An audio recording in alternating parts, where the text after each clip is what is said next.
त्यांनी ज्या पद्धतीनं इथल्या प्रकाशकाला धमकी दिली, कसं बघता या? कारण लोकप्रतिनिधी आहे, अशा पद्धतीची भाषा आपण देखील पाहिलं असेल, वाचलं असेल. जनता ते काही सहन करणार नाही आणि कोणाच्या बद्दल काय बोलायचं त्यांना समजायला पाहिजे. पण लोकप्रतिनिधी प्रकाशकाला तर धमकी दिलीच, मात्र पानसरे असतील त्याचबरोबर छत्रपती शिवाजी महाराजांच्याबद्दल देखील अपशब्द त्या सगळ्या एकूण संभाषणामध्ये दिसत आहेत बोलता. सरकारनं तातडीने कारवाई करावी असं वाटते का आपल्याला?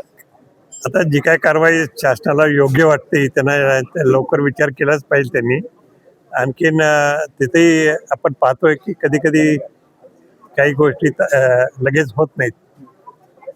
पण पुरोगामी संघटनांकडून आमदारकी रद्द करण्याची, त्यांची आमदार पुरोगामी संघटनांकडून आमदारकी रद्द करण्याची मागणी केली जात आहे. काय आपण त्याबद्दल ते नियम काय काय आहेत त्याच्या संबंधी पण मला माहीत नाहीत आता. परंतु ज्या तऱ्हेने त्यांनी वक्तव्य करायला लागले ते बिलकुल योग्य नाही. आणखीन तिकडं त्याच्याकडे लक्ष जनताच देईल. या प्रकरणात तुमची नेमकी काय मागणी राहणार आहे? तुमची काय तुम्हाला कसली मागणी पाहिजे ते सांगा. तुम्हाला काय पाहिजे ते सांगा. अपेक्षा काय ते सांगा. अशा लोकप्रतिनिधींवर काय नेमकं काय सांगा ना. काय नेमकं अंकुश ठेवला तुम्हीच सांगा ना ते.